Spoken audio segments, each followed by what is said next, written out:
Hello, hello, hello. Today I'm talking with Giovanna. We talked about the value of being introverted. We compared teams with individual sports and how everybody's voice is valuable. I'm Yves from Who's Agile. My pronouns are he and him. Welcome to my channel. You see a lot of agilists around me on this screen. If you want to hear me interviewing, please click that subscribe button because these are the people that I've invited so far. If you think I'm missing people, let me know in the comments. And that like button, well, if you like today's interview, don't forget to click it. Hello everyone, and hello with me. I have Giovanna. Is that how I should pronounce your name? Yeah, correct. Thank you. Well, I try to keep asking it on camera because having people from multiple countries and multiple origins, I think it's important to find the right way to pronounce names. And to talking about locations, I want to show also a little bit on where you are and where I am. I am in Belgium, in Ghent, where that blue dot is, and you're, if I'm correct, and if Google wants to go help us, you're in Berlin. Is that correct at this moment? I am all the way in Berlin. Yes. And Berlin at this very point is the place where I have most of the interviews with today. For quite a while it was Johannesburg, but now Berlin has taken the top. With this interview, I think we have taken the top spot of having Just most in of time for the Olympics, I can win a gold for Berlin. Here you go. I have exactly. brought one more accolade to the city of Berlin, which I really hope other cities will come to steal soon, because as you and I both agree on, we want more diversity in the world of agility, more locations. So hopefully it's going to be the case that we are very evenly distributed going forward. Talking about the Olympics, this is bad because I can't come up with the exact name, but we had a person here who actually competed in the Olympics. So I forgot her name, so it's so stupid. Of course, I wasn't prepared for this.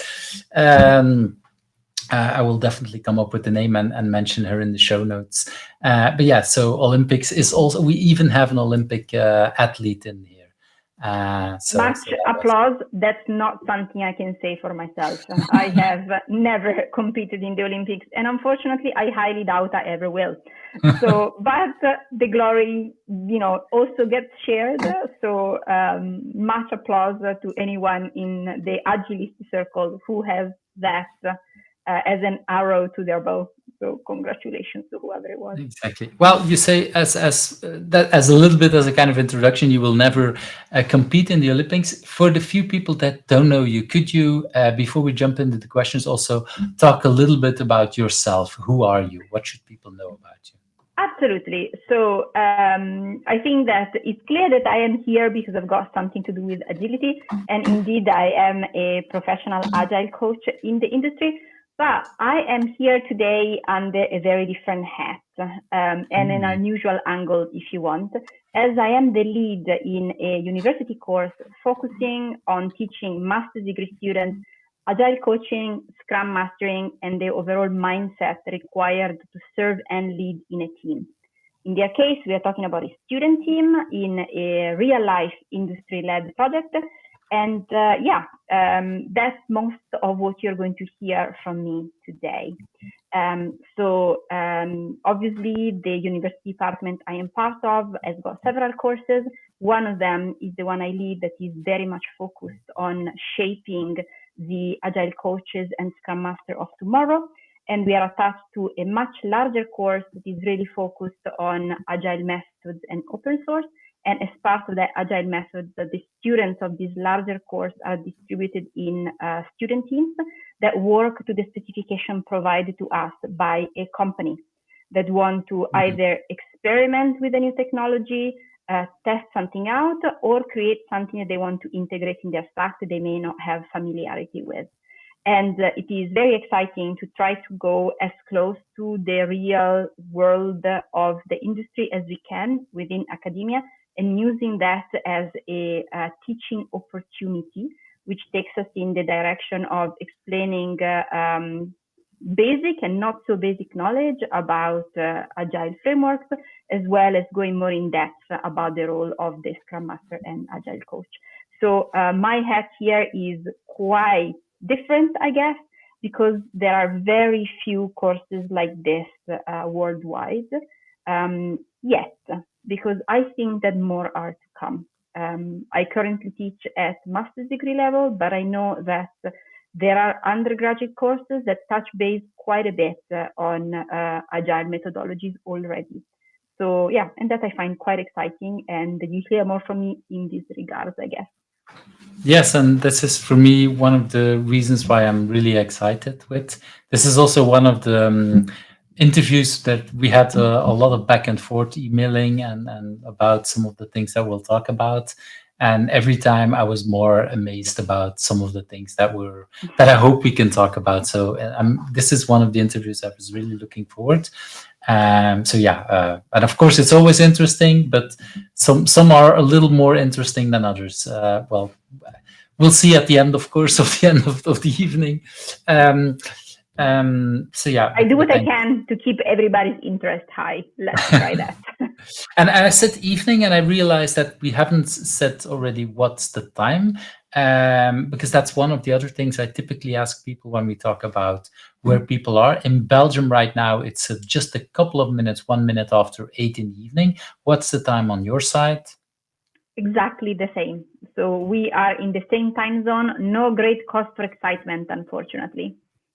Well, yeah, but this is why I, as a European, I already know, of course, that a lot of the European countries have similar kind of time zones. Not all of that, but sometimes for people from other countries, it might be interesting to Less learn what obvious. our different time zones are and different kind of things.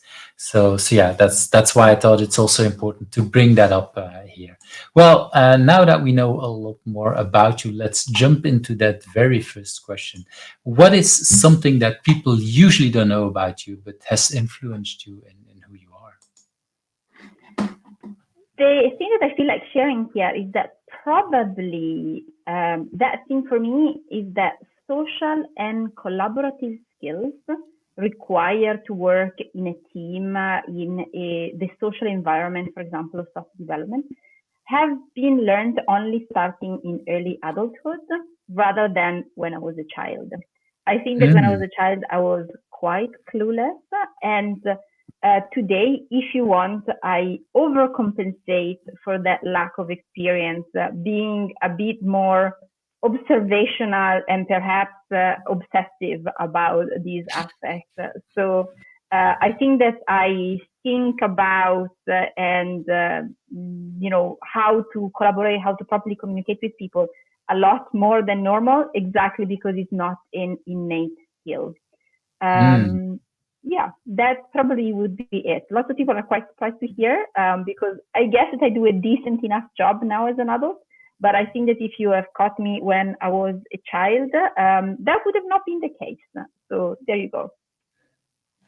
Wow. And if I can ask, and of course you share as much as you want to, but if you say that you discovered that mostly, or that's how I'm hearing, you discovered a lot of that in adulthood, what triggered you to go more into that? If you, or what triggered that you first you didn't know and then you did realize that? So I think that I didn't have probably a very similar social life than maybe most children. I was very bookish. I read a lot, and there was very little in the way of my education that required collaboration. And to be honest, when there was something that required collaboration, it was usually the case that the most bookish did most of the work and then spread the results to the others. But really, teamwork was something that my school did not emphasize at all. And instead, it was more focused on individual pursuit of knowledge. And equally, personally, I was just very much more of an introverted bookworm. And yeah, that has probably led to those skills not developing properly. But arrived at university, changing my social context, it has meant that I have met a lot more people that I wanted to communicate and be friends with and interact with, and new interests, new things that I wanted to do, as well as entering into educational system that required the collaboration and made me want to develop the skills because I think that I was lacking there. And yeah, it has been a successful learning path. Of course, I'm still learning, but yeah, that's more or less how it has gone for me. But I guess today I mask it pretty well, probably because, as mentioned, I overcompensate quite a bit. So I put Mm. a lot more thinking, and there is a more maybe comprehensive observational approach to communication and teamwork than it would be if it was natural. The people that have this naturally probably think it a lot less. So that's my impression. And does that also mean that when you grew up, you were not doing any sports or any other ways of collaborating, like scouting or anything? You just mentioned your books. Is that how I should hear it, or? I think that's exactly great intuition here. I forgot to mention there was zero group sport activity that I took part in, at least. Obviously, many were available, but I never really participated. There was no scouting for me either. And really, there was a lot of reading and, yeah, drawing, other stuff that it would be more, yeah, something that you pursue on your own. And I wasn't necessarily that unhappy in that sphere. But yeah, that meant that not all the regular social skills got developed as they would have by someone who indeed do sports, has got group projects or group interests even. But yeah, that was not me when I was smaller. But I think I don't know how it was in your country when you grew up. But if I look in Belgium, when I was growing up in the 70s and the 80s, again showing my age, there was indeed not so much. How would I say it? Encouragement from school to collaborate. I know that, and in some schools, I recently had recently about 10 years ago, I had a conversation with another school teacher at a reunion or something and said, no, in our time, we considered working together cheating. It was really Mm. like you were not allowed to do these kind of things. And of course, there were some. They had what is it during gymnastics and others. They had plays that you had to do some sports, but that was just in that particular case. And even then, you were scored on an individual basis for sports. So the sports that you got graded in were again individual things, nothing about collaborating and anything like that. So I recognize a lot of what you said as well for me. I did went into scouting, but I dropped out twice because of well, actually a lot of stuff that was going on that I would not consider good, healthy leadership today. And if that would have been better, maybe I would have encouraged more. But yeah, I recognize that a lot. I think these days we do that a lot. And what I kind of hear when you talk about yourself being a professor and how you teach or want to teach agile, does it also mean that your students for the work that they're doing are encouraged to much more to collaborate in the whole curriculum, or is that just for the things that they work with the companies, or how does that work for you? Or for So we the encourage them a lot to collaborate. We even explain to them collaboration techniques. So there is Mm, some education they receive about how to properly pair in developing software. They even learn the rudiments of mob programming if you want, and there are other practices mm, that we really encourage. We still work in the same system. It's the same system you described that I went through education through, and similarly, I encountered in university where, yeah, group projects, laboratories were required. So you couldn't work on your own. But at the end of the day, you may be writing independently your report because an independent grade was required. It's still required in university for us today. So we don't have any choice but to grade the students independently. And we have developed tools that for us are ever changing as we're trying to do justice to our students as we proceed. Essentially trying to still encourage them to collaborate as much as possible. And that collaboration is not only intra-team, so within these group of students that are assigned to one team that work together on that one project, but we also try to get them to collaborate across teams. is there anything that can be learned from the experience of another team that could be useful to someone else? So we try to encourage them to collaborate and talk publicly about the questions and the discoveries that they make. And then we try to really do our best at trying to, still give them a grade that is respected or they're independent and individual effort. So it is a difficult balance to strive. That is why that process keeps being revised, because we keep trying to take collaboration into account, but also try to remain fair. So we also need to keep into mind that some students have more knowledge in some aspects that are pertinent to their project than others. They may have encountered LLM before, or they may be very strong on Kubernetes, and they may have to have a teacher role towards other students in the same project. How do we account for that leadership and that sharing of knowledge? That is also a crucial form of collaboration that doesn't necessarily gets expressed into software. And for that reason, we keep adapting. And we also keep hearing from students. We ask their feedback and trying to figure out if they think that there are discrepancies, let's say, in the grading. Hey, this remains universal. Sorry, carry on. No, I really like that, especially when you said earlier on about kind of looking into other teams and looking into that. I do remember at I don't know, it was an agile conference somewhere, and we were sitting at tables and we were supposed to collaborate at the table, but we were kind of stuck. And I just walked up and walked to another team that I saw that were further ahead, trying to learn from them. And literally the I don't know, the teacher, the facilitator of the workshop looked at me like, oh, he didn't think about, is that now allowed or not allowed? And I really could see in his eyes like, oh God, it's like, but yeah, I'm like, I see that I can learn something from them. And it's like, yeah, but I want a little bit of competition, but I'm like, yeah, I want to learn. So, and yeah, sometimes that, yeah. And thankfully, that's something that we really managed to avoid competition. So, there is no intention to present the idea that students are competing with one another.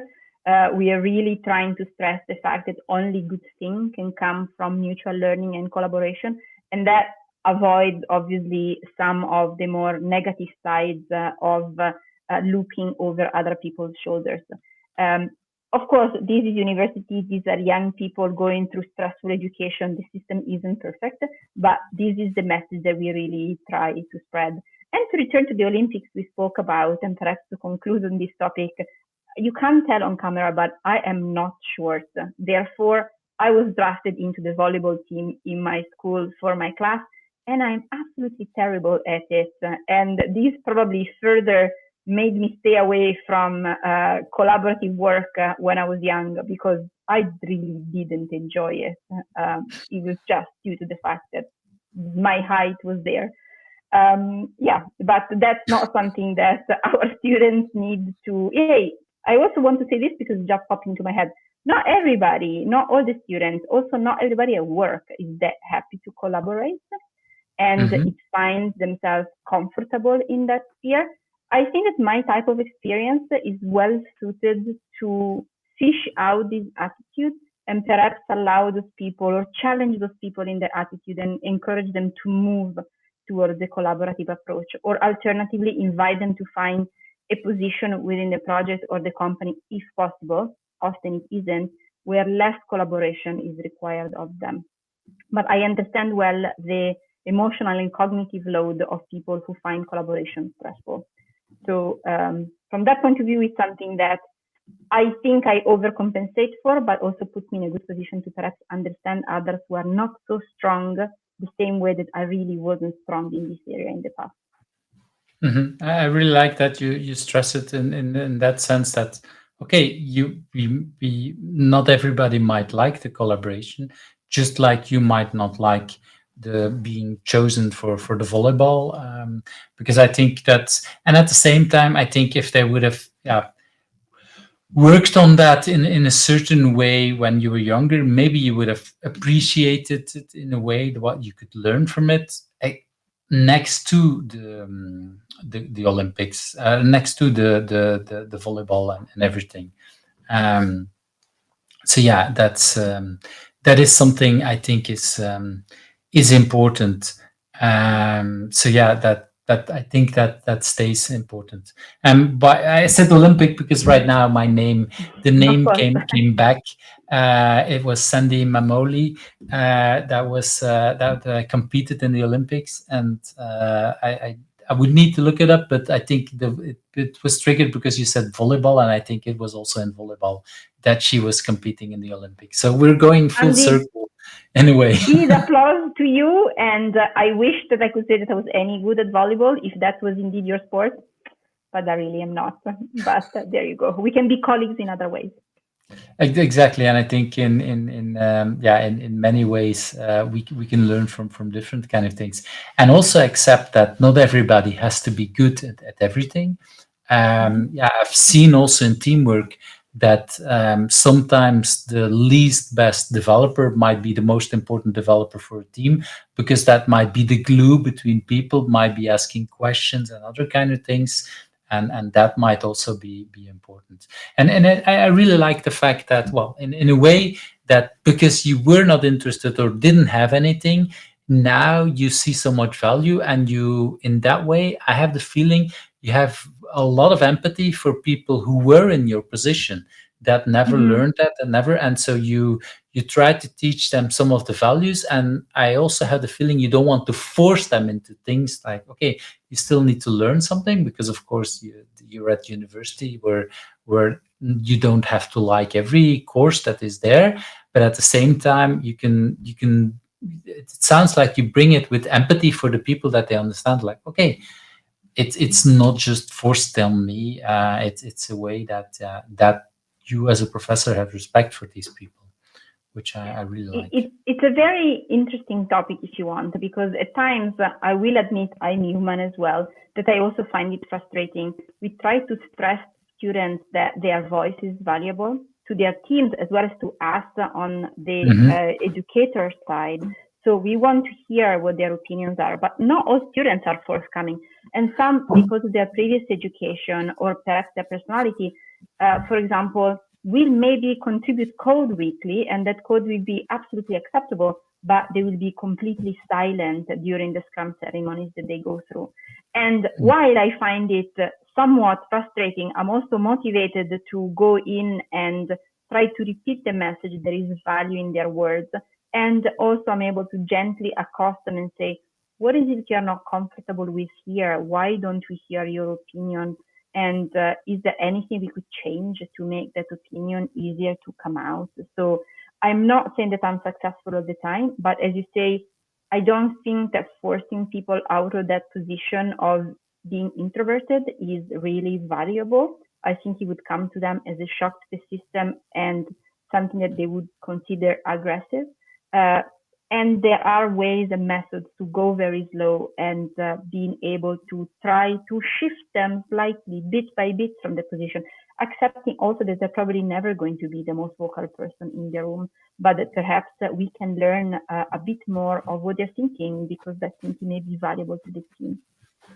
And in a way, I think both of us were examples of that, because I was also a very bookish. I still read a lot of books, as you can see behind me, because that's not a virtual background; it's a real background. I still read a lot of books. I'm still really interested, but I see a lot of the value of collaboration and working hard on communication.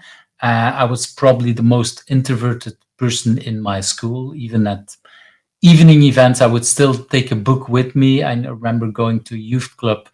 I like dancing and everything, but I would still, and before the party would started, I would still have a book with me and read at some evenings. So because that was how I was.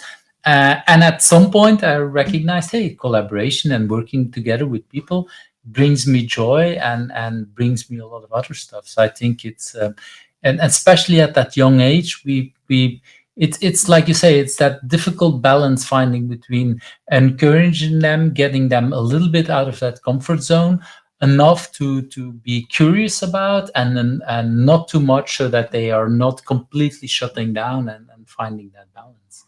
I think Mm-hmm. it's especially at that age really important to find that balance, because you need to have some more, well, at a young age as a student, or I assume most of them are young, you encounter a completely new world that is completely different from everything or from a lot that you've discovered. And so finding out new things is important, and finding, okay, how do I still stay close to myself? So that's, yeah, I think as a professor, I think it was Marilyn Mance who said that she found as a professor that when she was working with young students, that it was really a privilege to work with these, because these people are discovering themselves and they're doing it. And being as a professor their witness for seeing how these people grow so much in these formative years is an Is important thing.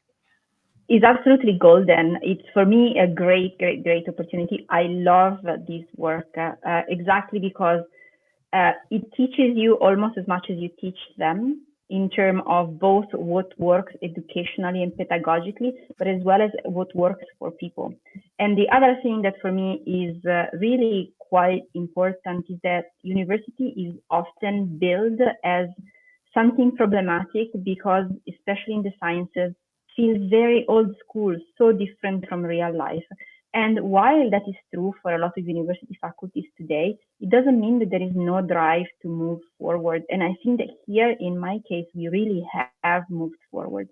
And one of the reasons why collaboration for us is stressed as a value is that those students who struggle with communication and to working with others will then turn into a much more dangerous situation when they are identified as strugglers in the workforce.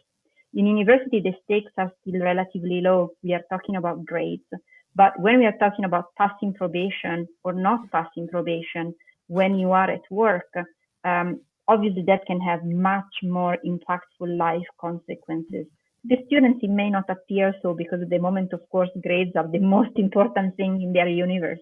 But later on, and we know that from experience, it's best if they are decent at communication and collaboration with others. Reason why we really try to stress it as values. Otherwise, we think that we would shortchange them in terms of trying to provide them a realistic experience of what would be required afterwards. So this is something that we often repeat. The industry expectation would be such and such. So think about that when you decide how to play your role in this team in the upcoming semester. Yeah, we're trying to prevent collapses later on, if you want. Yeah, and I think it's really important because, yeah, I've seen many people struggling with it, especially like you said, when you don't learn it at school like I did. Yeah, you come into the workplace and then you're told to work together and you have no idea. And in many cases, some of these managers or leaders have no idea either, because that was what it was in the early 90s. Luckily we improved a lot in that, and yeah, and so there's a lot there. So let's move to that next question. Do you want to add still something? I just wanted to add one point that will Mhm. only really be relevant to those who are really deep into this educational topic. But what I find very interesting and fascinating is that on my industry experience, I've also seen some people fail to impress exactly because their collaborative skills weren't very up to scratch. And what the issue was is the following: that the further you go with your education, the more education takes an individualistic pursuit to knowledge. If you think about PhD students, they often Mhm. work by themselves for a number of years, ranging from 3 to 6 to more than 6, on a project, on a thesis, something that they really become the most knowledgeable persons in the world about, but they are alone. And not all of these people end up joining academia. Some of them end up joining the industry afterwards. And despite their great wealth of knowledge that they carry with them, they have no collaborative skills often because they Mhm. go so back in time to the last time, perhaps in undergrad, they had a joint group project. And yeah, we are teaching at master's degree level, so that if you want is an in between. But I see the risk, particularly with people with even higher educational level, which may struggle to integrate into the industry of choice exactly because the collaborative skills have not been developed. They they have worked in isolation for so long that it comes as a big shock to the system to work with groups of people and having to have their opinion heard and decision being made by a group. This is an interesting observation, something that when I onboard people with the educational background, I now try to pay particular attention to, because while I've seen incredibly successful integration into teams by people who have worked independently for so long, in some other cases, I've also seen people unfortunately failing at that. They brought great knowledge, but they couldn't communicate it or they couldn't work based on that knowledge with others. So yeah, that's why we still try to make collaboration a focus, because maybe there is a chance to drive home that this is important later on. Of course, some of our students continue to PhD programs, so we hope to have planted that seed that may germinate when needed later on, if you want. Yeah, yeah, I really like that you stress that, because I think it's an important part. And like you say, there are still some things in academia, like PhDs, where it's either not encouraged enough, or for multiple reasons it is a solo job. And there are still other jobs that are solo jobs. It's not negative So true. exactly, but still, for a lot of things, in if you work into software, it's a team sport. Mhm. For most software, it's so much more complicated that it's really a team sport. Okay, I want to move to that second question. If you had not been doing what you've been doing now, you have any idea what would have become of you? So I have an unrealistic idea, perhaps, which is also slightly facetious and fun, but I'll throw it out there. I'm very driven by discovery in general. So if I were to think in very romantic terms, I would think that an explorer of foreign lands would be a good career Mm. path for me. Perhaps in the form of a botanist or a reporter of sorts. I'm not so sure that that career path would satisfy other areas of my interest and drive. For example, would it benefit the world enough? I am not sure. In my industry career, I really am motivated. That makes me satisfied.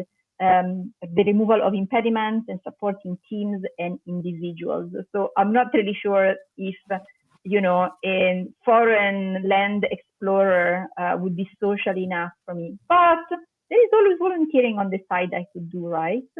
And if I were to throw a little bit more of my personal experience in, I would probably volunteer in relation to keep people cycling. I have done that on and off for years in various cycling charities and organizations. So that may be a good combination of things. But to be a bit more serious about it, I think that learning and knowledge, discovery, if you want, would have featured heavily in any career I would do well and be happy in, because that's something that really drives forward for me.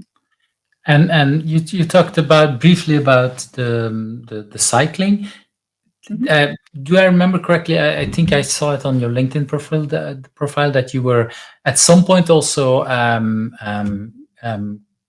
fixing bikes or something like that in a way. Could you say Yeah, some more? How did you jump into that, or how did that sure, came into your life? sure. So I am a qualified biomechanic. I have a couple of certifications. One even slightly advanced, actually quite advanced, let's say, a field that not many people practice in.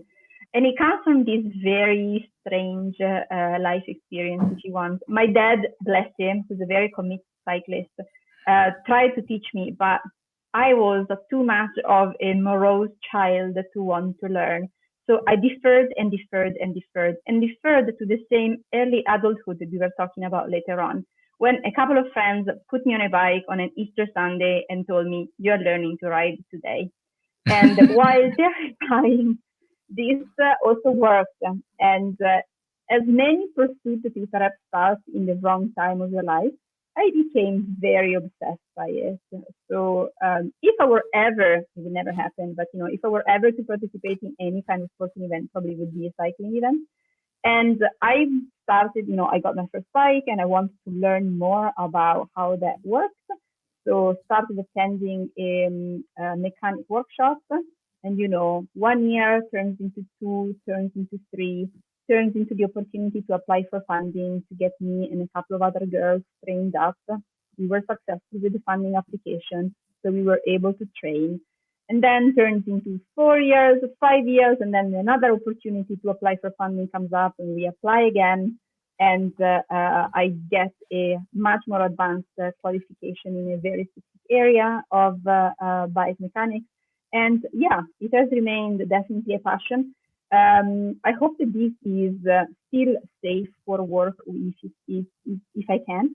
But I am very much addicted to bike porn. So I look at bicycles and think, oh my gosh, this is beautiful. Only the bike. I have no interest in the rider. But bikes will stop me in my tracks on the streets. And because I can understand them better than the average person. So it would be, oh, I love this feature, or I love how they've shaved off a few grams of this frame, or these spokes are double lugged, and that's very good. Yeah, this kind of stuff. Wow, wow. So, well, you talked about something that was kind of difficult or not, maybe a more fictional kind of other thing you to do, but you actually have already, well, not a real job, maybe, but some another passion there where it's really that you know a lot of deep about it. So that is interesting. And that's and again it shows a little bit well, if you would have been going into that earlier on as a kind of sport, I think these days we're recording it, I think the 2 days after the Tour de France finished. It's individual riders, but at the same time it's a team sport in a way that Mm-hmm. they're collaborating a lot. So it's for me, cycling feels a lot, especially in things like the Tour de France. It feels like somewhere between individual and team sport because it's in the end Mm-hmm. it's an individual who's on the highest stage for everything, but at the same time they're collaborating so much together. So yeah, it's a nice somewhere in between that it feels, or at least that And feels it to me. You know probably much more about it than me, so I would like to hear. I also think that cycling is fabulous if you look at it from a different lens. So it is a way to get around. Is a bicycle is a vehicle and will get you to point A from point A to point B, keeping you fit, reducing your emissions. So it's really hard to argue on downsides. So sure, roads can be considered dangerous. One of the reasons that exist, bike charities exist, is because the cost of maintenance is at times prohibitive for people. Reason why we were successful in funding, because we were able to support more underprivileged communities in keeping their bikes operational, so not having to all of a sudden abandon the bike, gather the money to then go to a bike shop to get it fixed. They could get it fixed with us and perhaps learn something along the way. But yeah, there are so many benefits there that I think it's rare to find something that is a sport, but also general activity that can conjugate so many things into something that is rather wholesome. Yes, there is also doping. There has been in the past in great numbers. And it's also true that knock knock, where are the equally as advertised female grand tours, which have existed, dropped from existence, returned to existence over the years? So it's not exactly a sport that promotes great parity and equality, although hardly every sport does, unfortunately. But nevertheless, it has been something great to learn in adulthood and get behind, because it's something that I completely didn't enjoy as a child. So there you go. It's something else that I've learned later on that, for that reason, proved to be, yeah, something that I became marginally obsessed with. I can feel that passion already. So thanks for sharing that. I want to move to that next question. What do you consider at this moment your biggest challenge, at least the biggest challenge that you want to share on the internet, and why is that a good thing for you? I have chosen overcommitment, Hmm. especially when combined with the opportunity to learn something. Essentially, the way that it works my mind, the moment that I said I would, I do, even if it kills me. And I Ooh. am not really sure that this is a healthy or positive attitude. People around me quickly become aware, especially at work, that I'm keen to collaborate, take up projects, ideas, challenges of various forms. And especially that is true when there is for me the opportunity to learn something along the way and discover new things. But therefore, these people often propose, and I think that I am too quick to say yes. And the moment that that three-letter word has been uttered, I am committed for life. So, Hmm. yeah. So overcommitment obviously makes me reliable. I don't usually flake out once I said yes. In fact, I really must have done it a handful of time in my life, including when I had the diseases. So there is hardly anything that will keep me from completing because I feel that commitment is so strong inside me. Um, but But it sounds obviously it like comes. it takes a lot of energy from you, and you might the overcommitment is well, when many people when they overcommit, some of the things they commit to they don't do. You don't do that, but it what I'm kind of hearing is that then it takes away some of your private life or other kind of things that. Indeed, I find myself often stretched too thin or rushed for time. But as I said, once committed, that's it. For me, there is no turning back. And sure, perhaps I would say to myself that having a more balanced approach or doing more analysis on what I would actually benefit from would be a better course of action. But for now, I also wanted to say this. I would not want to stop overcommitting to things, full stop, let's say. What I would like to do is to better channel this tendency, to be more choosy, to be more analytical on what I overcommit to instead of just jumping in the first few seconds, putting my hand up and say, I'll do it. And then, it's too late. The words have been uttered, there is no turning back. So while it is a positive force, I think it's a force that I would like to harness in a healthier fashion, so to speak. I recognize that. There is a couple of things I recognize there. For me, it makes me committing less in the sense that the part where you say once you committed, I want to do it. That's I have the exact same thing, but that means I've learned over the years to not commit that much. So I Mhm. much rather say no, or and I might still jump in, but I prefer not to do no and to not to say yes automatically. But I do recognize that urge, what you say.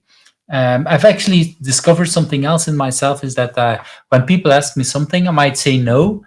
And then typically, I don't know, half a day later, I might take a shower. And then I have a completely new idea that came from myself. And then I think, oh, I've said no, so now I have time available. No, I said no because I didn't have time, but somehow my brain doesn't catch that.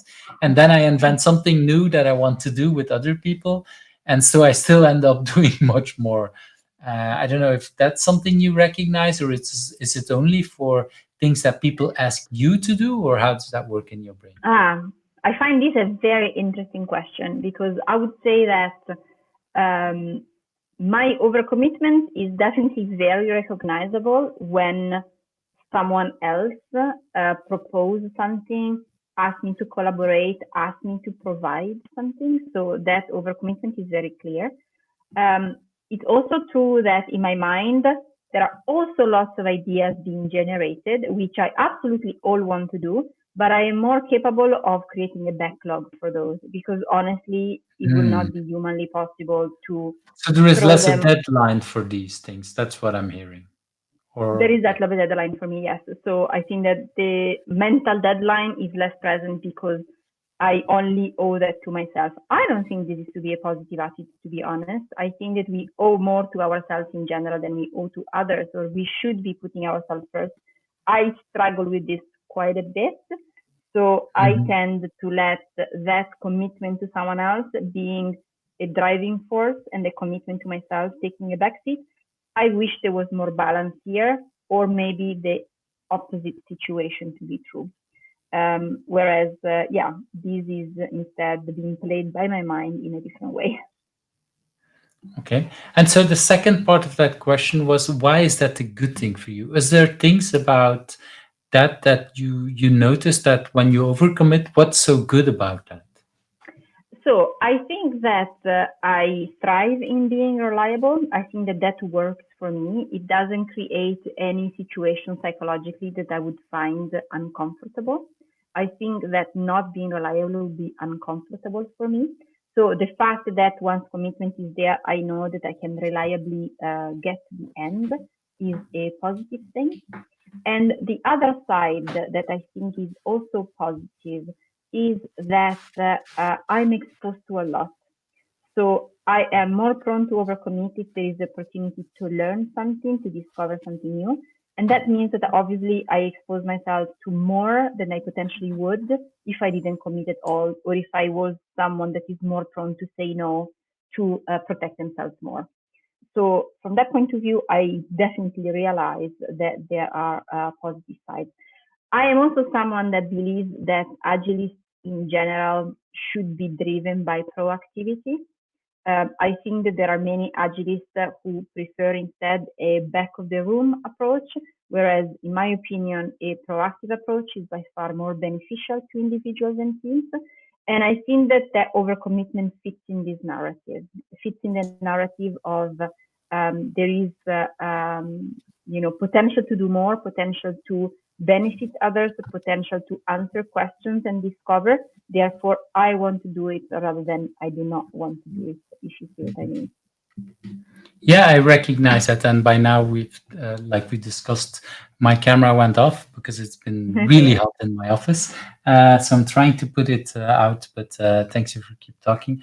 Yeah, I recognize a lot of what you say there. Is that that's definitely something that we need to work on, and it's great that with how you describe it for yourself, you recognize that, and then yeah, like you say, it still is a struggle, but at the same time you recognize it.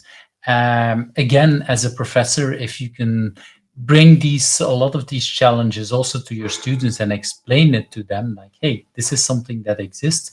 I think it's also helpful that young people, being students, learn about some of these challenges, because I think that's, Mm-hmm. yeah, I think it sets a real example. Yeah, that shows like, okay, there is that commitment. When we do something, we want to finish it, but how would I say it? How safe is it for yourself? And do you, and again, I don't know how deep you want to go into this, but do you, as a professor, sometimes see students where you think like, oh, yes, I see that you're achieving things, but how much does it take on you?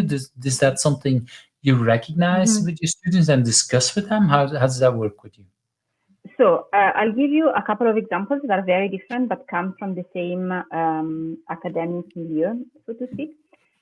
For example, obviously this is a university course. So once that student team is formed, imagine that we have formed student team six, which obviously has got a name, a project, an industry partner attached to it, etc. But university is not work, so I have the possibility of students dropping out. So they may drop out in the first 2, 3, 4 weeks. And depending how early or how late they decided to drop out, we may decide to substitute them, or we may decide to leave the team as is if the cognitive load would be too hard on the remaining students to bring up to speed whoever comes next. Our projects last a semester, so it wouldn't really be feasible to ask a bunch of students to bring up someone who is new to the project a month and a half into it, if you see what I mean. So imagine the case of our student in six losing a couple of developers through this process. It's not rare, it's not common, it rarely happens, but every now and then it does happen. And those students, the remaining, often go into fits of panic thinking, oh my gosh, we are two developers down and we still have to deliver the project as specified at the beginning. And we have to intervene and tell them, no, no, no, this is not what is required of you.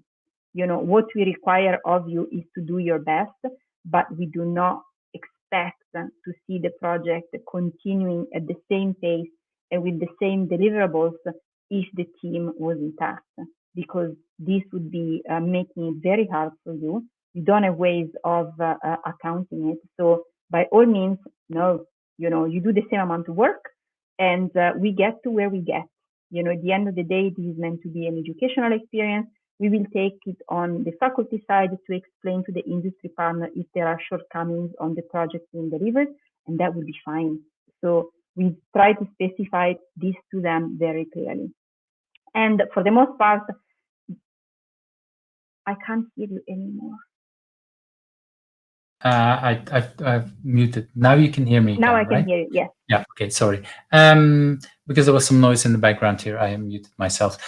So when you see these kind of things happening, or when this happens in a project, is it always that you see it, or could it be that sometimes students see that somebody is not giving its full or not working? Is there a way set up so that students can talk to you as professors about that kind of things? How does that work in your So I would say that we are thankfully at the situation where when we know that someone is dropping out, it is possible that the team gets to hear it before the faculty does, or the other way around, that we get to hear it and then we communicate it to the team. But the moment that we hear it from our side, we will send around an email to the entire team stating exactly this.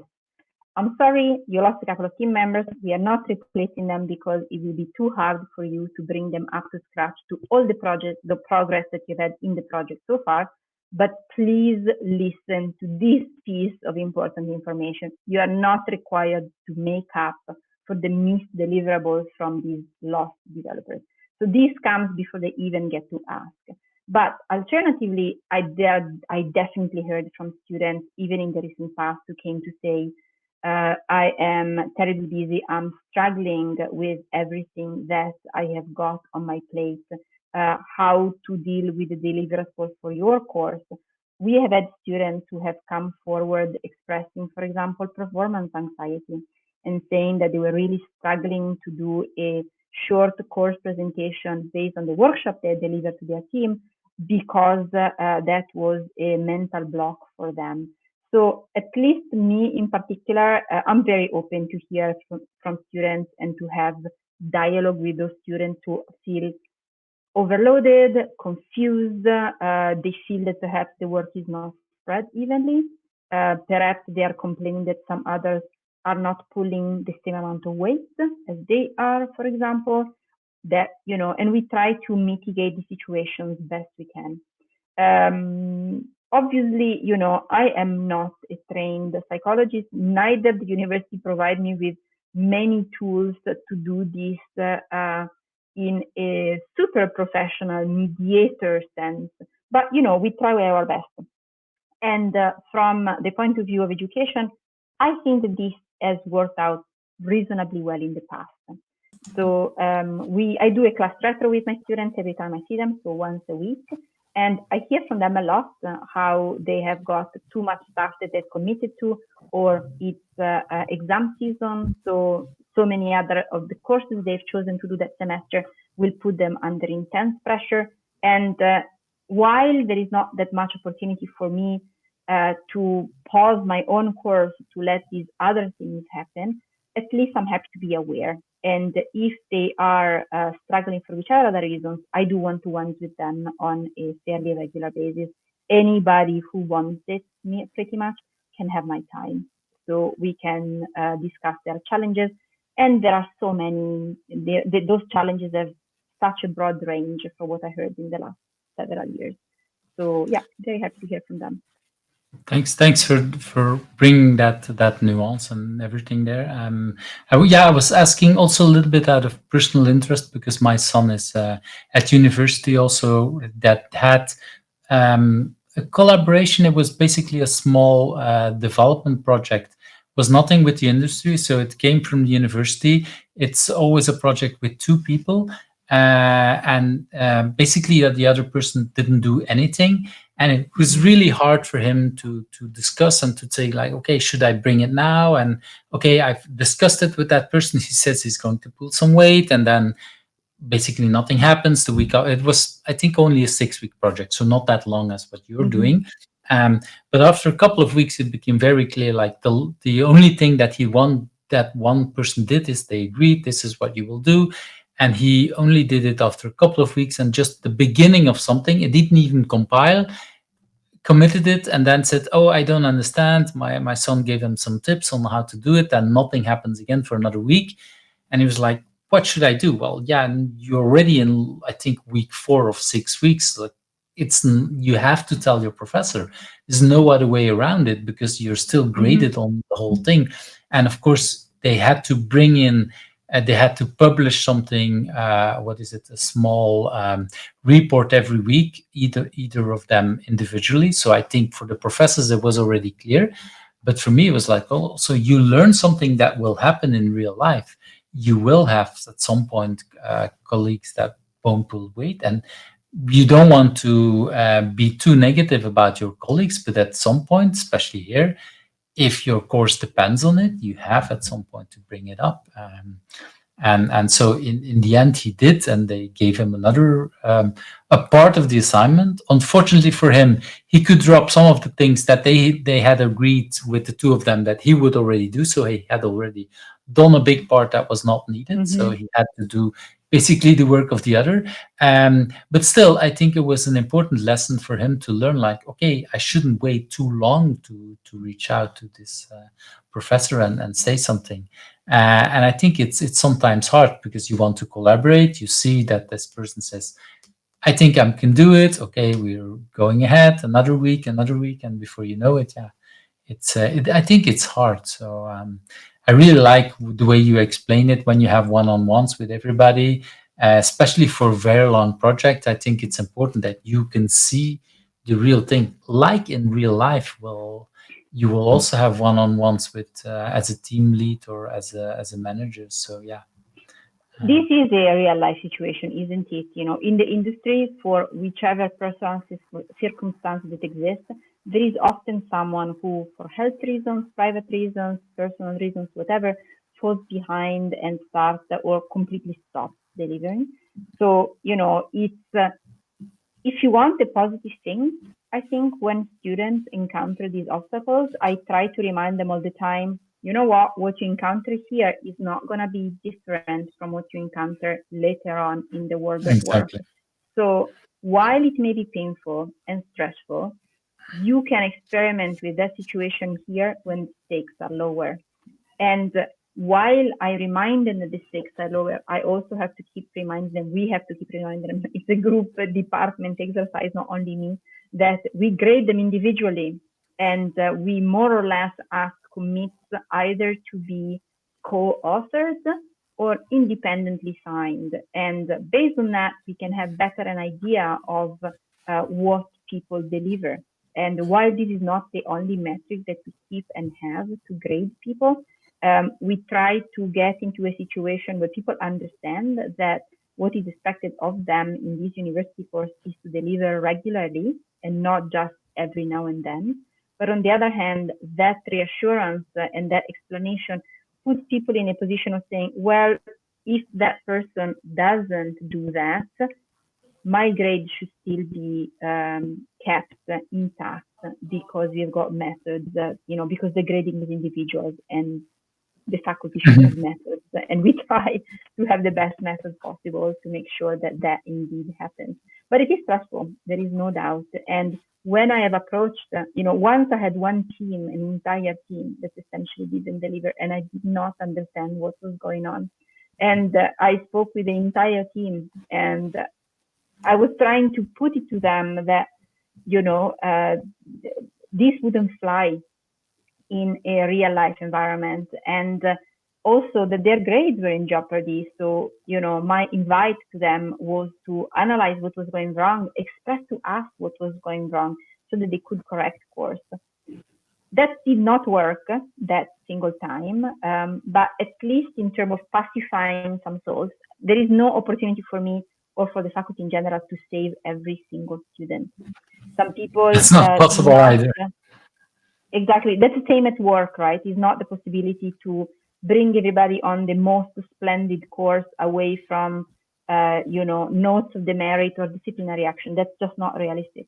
But yeah, for those who manage still to pass the course, even with the stress of having had some collaborators that were really not collaborating at all, at least I trust them that this is real life and that they have gained some valuable experience that could be employed and deployed later on. I really like that, and yeah, it's and in real life we will all always face, well, not always, luckily, but we will all face at some point that the project doesn't go the way we want it, and if we can learn something about it, even if it's just at communication level or other kind of things, we have learned something from that kind of Mm-hmm. thing. And in that way, you can't save them, but they might have learned something from that, Mm-hmm. Mm-hmm. and they might have been maybe before always saved, and then they think, oh, there is no problem. Well, now you see that there is a problem in that team. So thanks for bringing that up, because it's, yeah, really wonderful examples on a lot of these challenges that people have at And it university. feels really harsh to say this, but there is also a valuable lesson to be learned from failure. If you don't come up to scratch academically, that's probably the safest option for you to fail that you will have later on. So by Mm, all means, take it in your stride, figure out where you did not meet those expectations and do better next time. And for some mm, students, it's really only that failing mark that triggers this process. Whereas for some others, that process may trigger much earlier when there is still the carrot of the grade being dangled in front of their face. I do not only want to pass, I want a good grade. Therefore, I'm going to try to figure out which expectations I'm not meeting now rather than after I failed the course. But failing can be a very valuable lesson. University, I can't promote fail often, fail fast, because obviously that's not how the world of education works. But mhm. nevertheless, for the occasional failures that happen to everybody in their studies, there is the opportunity to learn from them. So I wouldn't say that is something to be completely forgotten. It's something that can teach us and can course correct. So I think that those should also be welcome despite the fact they're painful. Well, in the University of Ghent, they have some software where when people in some of the courses, the development courses, they get small assignments to learn a certain language, development language, and when they make they have the small exercises, they have to publish code on that specific platform, and that is, some tests are run immediately behind it, so they Mm-hmm. get immediately feedback like this is not working. So that assignments, I don't know, it has to, you have to calculate two things together. Okay, you do that and automatically get feedback, well, it works every time, but it doesn't work with negative numbers. I'm just inventing something. Mm-hmm. And you get immediately feedback, and you can try again, and you can try again. And for some of the courses, that is even used, if I understand it correctly, during the exams. So for some of these things, you immediately do that, and you get very Mm-hmm. quickly feedback on the exam. This is not working, that's working. So there is some quick feedback in that. Of course, like for other things, like there is a bigger assignment, you have to do this or that. That's without that Mm-hmm. project. But yeah, I think there are ways for having fast feedback. But like you say, it's not everywhere. It's I think we've improved a lot since 20, 30 years ago, but still for a So lot of true. other things, we will only get yeah, feedback.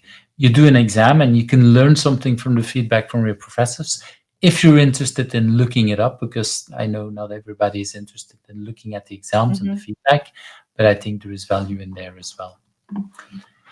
I Okay, agree. I want to move to that next question because I feel already a lot of passion, a lot of drive. Where is that passion? Where is that drive coming from? Do you know where that originated coming from?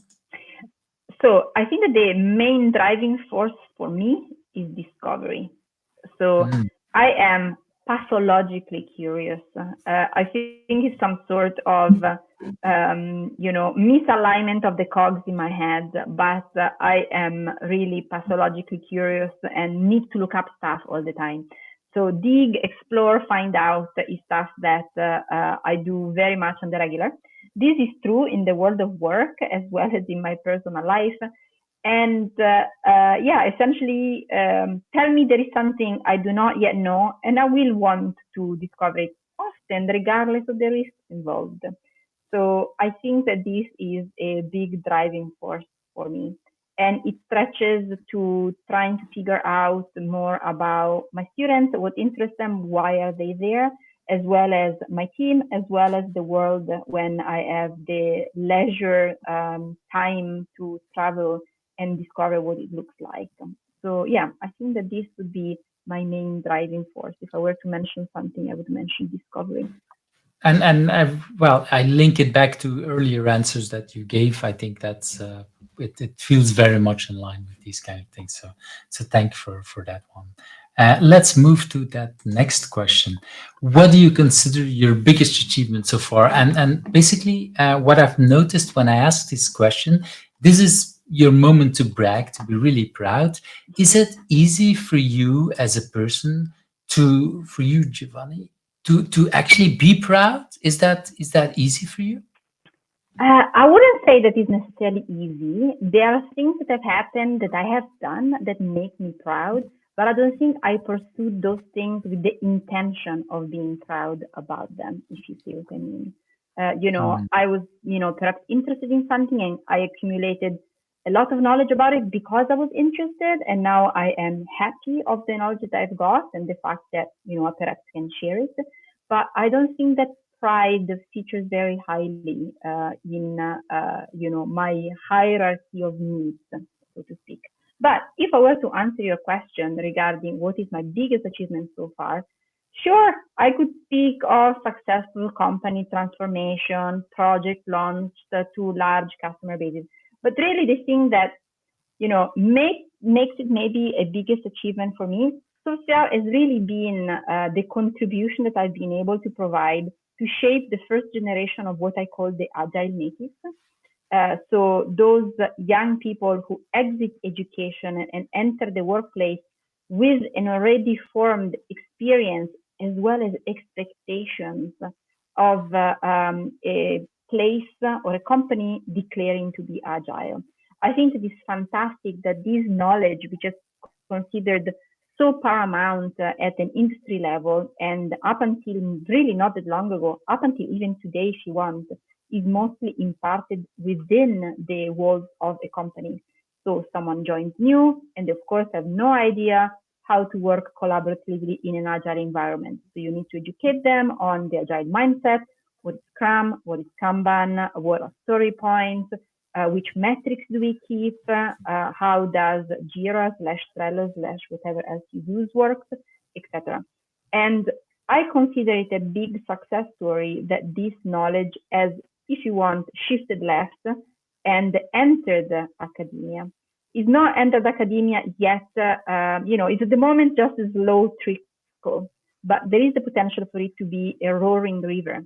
So I think in a few years there is the potential for everybody who exits, technical and not only software, but like really technical faculties to have learned the basics and perhaps a bit more than the basics, because I'm proud to say we teach a bit more than the basics.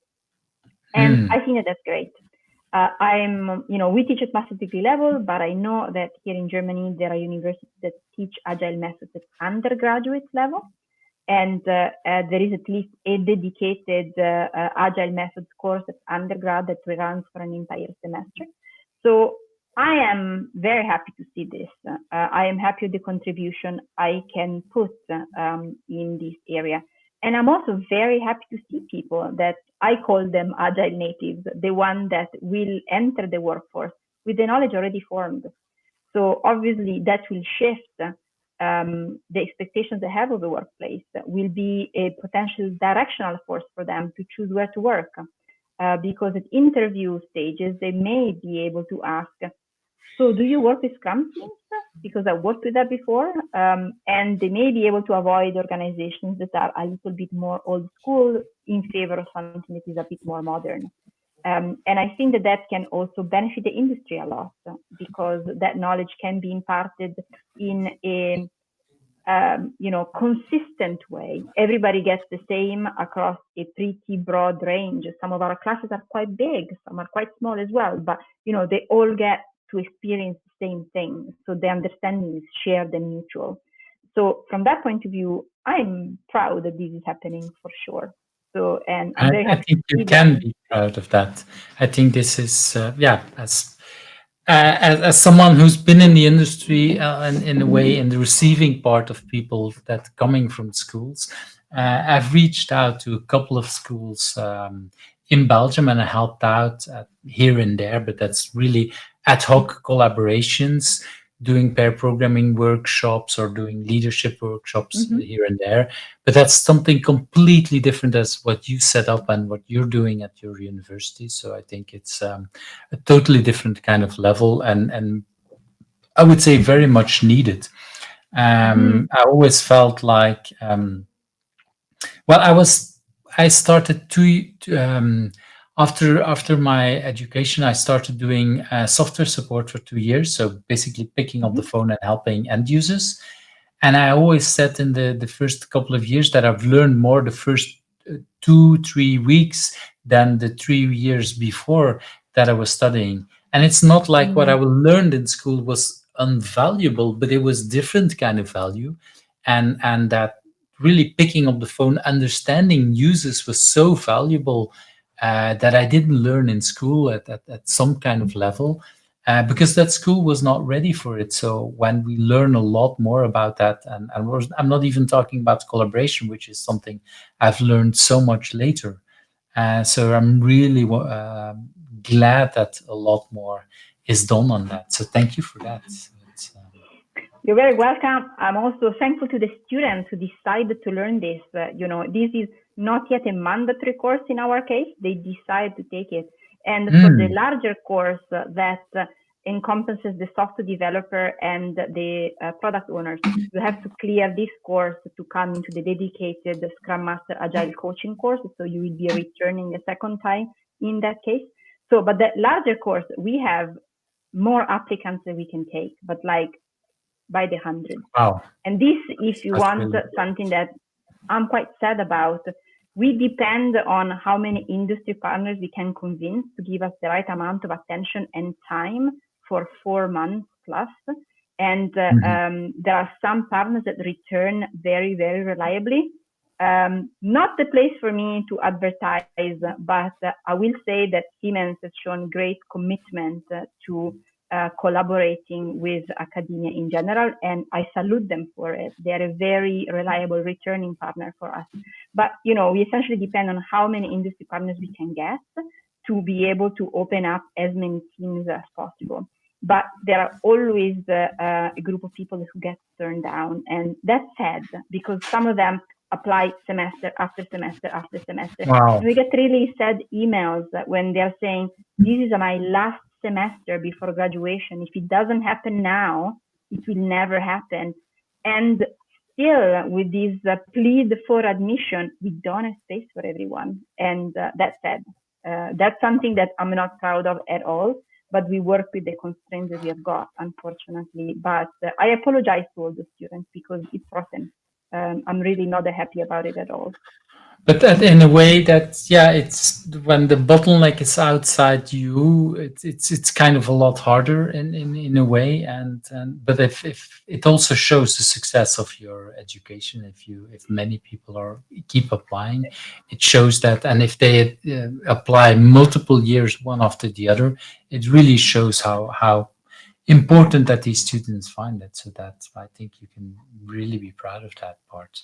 And yeah, there is with every success there is a downside, I would say, and so that is hopefully more and more industry people can be convinced to help you and to help your students in a way. Okay, I want to move to that next question. What you consider a personal agility tip that you would like to share? Right. So I am here with an academic hat on, so expect the answer to fit in this category. And also, I guess that my answer may be a little bit challenging for some. Essentially, my tip is the following. look into the academic literature about agility when possible. I am very aware that some of the academic papers are hard to read.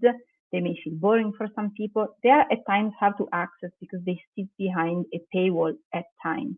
But I still think that is definitely worth trying. Many of them, many of these articles are available to the general public. You can even download them. So yeah, I think it's really very much worth looking into them. Let me qualify that because that's a point that I feel quite strongly about.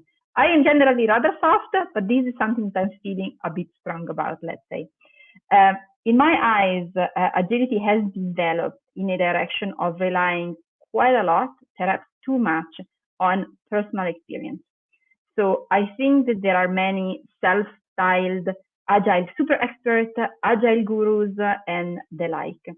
But what I want to bring to the table is that personal experience is by default, by definition, if you want, limited to that single person. And I think that we really need to start moving away from agility feeling more akin to religion. Let me explain what I mean. Personal, delivered by a higher authority imbued with unclear powers, unsubstantiated by facts at times, unquestionable and unquestioned. So I think that we need to move away from agility feeling a bit more like a religion and move towards agility as a science, where studies, analysis, metrics reign supreme and can have a much wider span. I'm going to mention in a little bit the numbers of a study. And those numbers cannot fit into one single personal experience. So I think that my advice to people would be dipping more into those studies that can have a small as well as a big number of subjects that have been studied. But, essentially, regardless of the size of the sample taken for the study, we are still talking about rigorous scientific methods being applied and not just personal impressions. Don't get me wrong, personal impressions are important. It is what allows us, for example, to identify if someone in the team is uncomfortable speaking out, is a introvert, needs to be coached to feel more comfortable. There is a lot of value there. But for some other decisions, I think that we should at least look at what else is out there and what does that literature say. I know that this is difficult and I wouldn't advise it on a daily basis, but I think that there is so much to be gained from it that perhaps doesn't sit on a much easier to read Medium article or the much easier to share article on LinkedIn. So my advice would be frequent the Google Scholar more if that's not something that you've ever done before. And I think that there is a lot to gain from this. It can help shaping an opinion, yours or the one of your leaders, picking an experiment, choosing an approach. So yeah, that would be my tip. Thank you for bringing that. And I want to add a little bit to that is that in Europe, we have for, I think, 25 years now, we have the XP then with the year conference. This year it was in Italy. And it's a conference that has always been great attention to academics. So there is always one part where a lot of academic people are talking about their papers and other kind of things. So next to so many people know the big agile conference in the States that's actually starting this week. We're recording this the 22th of July.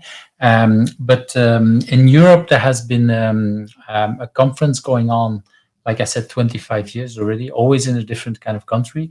XP, now it's this year, XP 2024. And there is, I haven't been this year. Actually, I was almost going this year. How would I say it? They have been paying a lot of attention to academia. And I think that's one of the big successes of that part of the conference. First years I went to that, I was personally, I have to admit, less interested in these parts. But over the Mhm. years, I recognized that, just like you say, there's so much research. It's so much more than because, yeah, people might write a book, write a blog post, but whatever. But just like you say, most people, even the people that created methodologies, are they have limited kind of experience. It's just based on a couple of because either you've been to 100 companies for just one day, or you worked for 2 years for a company, but then it's limited number of companies you worked for. So that is a very limited experience, and some of that research has been, yeah, really great. I've been talking also with the person who wrote the book on pair programming. I think it's also about 20 years old. Again, Mhm. there was a lot of research that was done, and based on that research, then it turned into a book. Very interesting, with a lot of data. It's not just ideas about pair programming. There was actually a lot of research that shows yes, this is valuable. And I think, yeah, we have now, after more than 20 years, a lot of data that prove where things work, where they don't work. And I think with some of the things later on, with some of the questions later on, you will talk some more about some of that research. So Mhm. I really like, yeah, thanks for bringing that up. Let's No problem. move already to that next question about remote work. And I have no idea how much remote work you're doing as a professor. Is it always in person, or how do you work with your colleagues or with your students remote? Does that happen? So it ours is I don't know how unique it is, but the course is available to more than one university exactly because it's that successful. Essentially, we started off. I wasn't involved back then because the course started 11 years ago, so I wasn't yet, part of it at all. This is the larger course for software developer and product owners. And essentially, other universities and or even individual students started hearing about it, started asking to be admitted. So we now have got 3 universities that partner around these 2 courses, and there are always the potential for more universities to join. Since those universities are not co-located, the courses are full remote. So they are full Hmm. remote even at team level. So not only we, the educators, provide the lessons and the one-to-ones on Zoom in our case, but the team will also often be distributed. So, and even if they're co-located, from what we are concerned, we will promote, essentially a virtual team first. And if they really want to meet, they can. But essentially, we let students express preferences regarding which projects they want to join. The projects are explained at the beginning. So if they are more interested in LLM, they will obviously give a higher priority to that project than, let's say, something related to Kubernetes. So in that way, we end up letting the student choose, and that determines where the students are. So we do not choose student teams based on location at all. We let them express preference towards the project that they want to work on that motivates them on the most. So for the most part, we have students student teams that are scattered. It's now for us very rare to have a student team that is co-located. So that Hmm. works for us. So they have to learn this aspect of working together as well. This is also part of doing something that is quite close to how the industry works. So from that point of view, we think that it's okay. Let's say that there is no intention anymore to return to the classroom in our case, because we think that there is more value to letting these groups of students in different locations choose what they're more interested in, rather than us taking the choice for them based on their geographical location. It's part of the experience we also want them to have. There are some minor drawbacks if you want. For example, at the end of the semester, we do a large demo for all our industry partners and frankly, for anyone who's curious or interested. I can invite you to the next one if you're interested in checking it out. And of course, this used to be much more of a fun event when it was co-located in a large university hall and we could offer food and drinks. But with the constraints that we have, at least we can let people from anywhere in the world join. And that, by the way, is also true for our industry partners. While some of our students have been invited by the industry partners to visit their facilities, of course, some of the industry partners are become quite interested in hiring some of these talented students towards the end. So they want to bring them and show them their fancy campuses, for example. And this may be a little issue at times because if the project is happening with an industry partner that is based in Frankfurt, where we have absolutely no university students because we don't work with that university yet, they're going to have to travel, and this may not be the most satisfactory solution for everybody, not the easiest one, so to speak. But it's okay, while not totally perfect, for the most part, it works for us. So, I really like that in a way that there is at some point right now after COVID a lot of discussion like we should bring people back and things working. mhm, And here you are, university teaching courses about collaboration, and you say, well, we actually do it fully remote, and that's how people learn. I assume that there are other things to learn about collaboration physically than remotely. But what I'm hearing is that yes, it's working, and I really like that because in reality, this is where we live. This is the world we live today. Is that you will collaborate. I'm working with people who are now both in from Belgium, with people with who are mostly in Spain or in Ukraine. In our company, a lot of people are all around the world because we have customers all around the world. So yeah, mhm. we have to figure out how that works, and so then it is really important that when you teach new people about collaboration, that you already do it in the world that is similar to how they will end up with. So thank you for doing that and bringing these kind of things because it's in a way you're maybe even ahead of some of the agile practitioners. So I find that I'm aware, let's say, that full remote doesn't necessarily work for all. So for us is we consider it a positive constraint. Once again, I think that university can be a playground for things to experiment with and decide what works for you, what doesn't work for you before the stakes are higher, before you are dependent on your salary to pay for your life a few years down the line.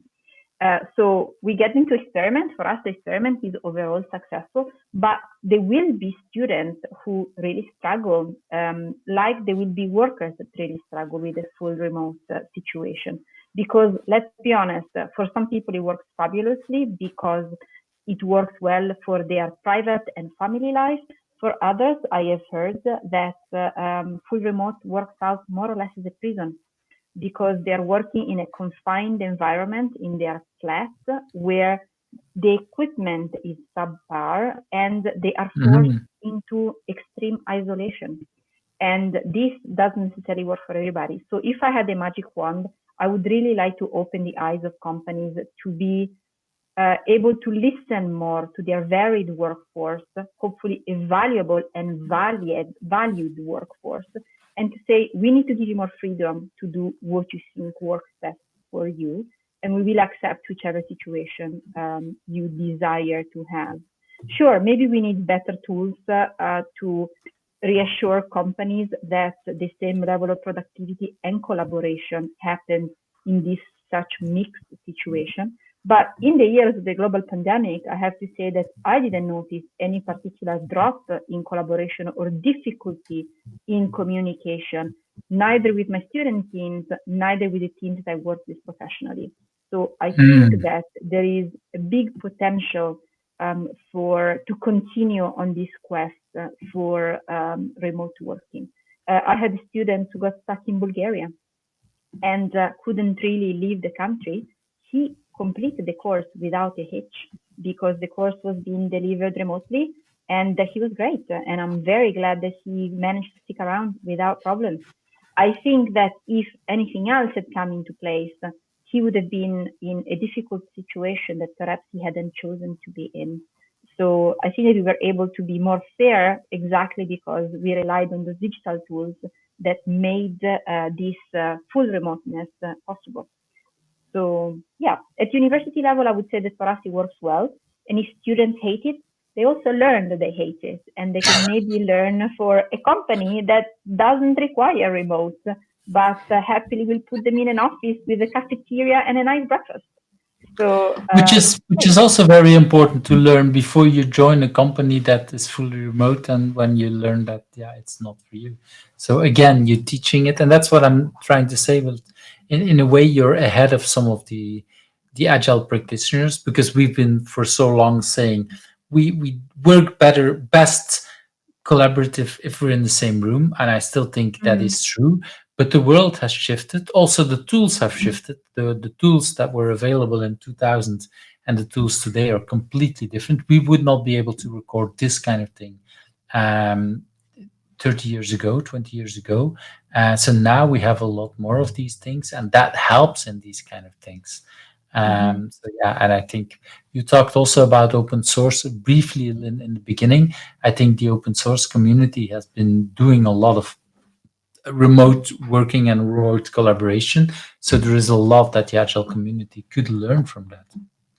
I think I that's think true. that there is a lot that to be learned, and now we are in the situation where the memories of a global pandemic will take decades to eradicate, right? Mhm. You know, now this is in a way for some people the new normal and what they have experienced. So we need to be cognizant of the fact that this has been experienced by all in the positive and in the negative. And yes, if you're a company that has got the luxury of hiring an entirely new workforce, probably the first question that you want to ask is not can you work on site 4 days a week, but would you enjoy working on site 4 days a week? Is Hmm. this for you? And if it isn't, it would be thank you, but you would hate it here.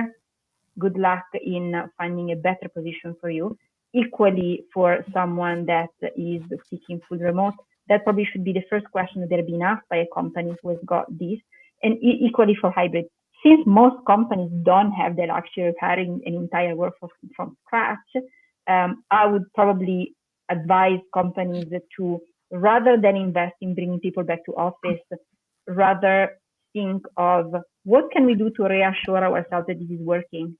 What can we do to make sure that collaboration and communication works as effortlessly online as it does in real life? Can we listen to the lessons learned by the people that we already have under our umbrella? And this, I think, is where the industry, in my opinion, is being a bit disappointing at the moment. But yeah, from university side, a choice to be made because we have got more universities and students that we can manage in a classroom. So it has gone full remote and it's working well. Thank you for that statement. I think it's important for many people to hear it, and for the people who doesn't work. You said the other thing as well.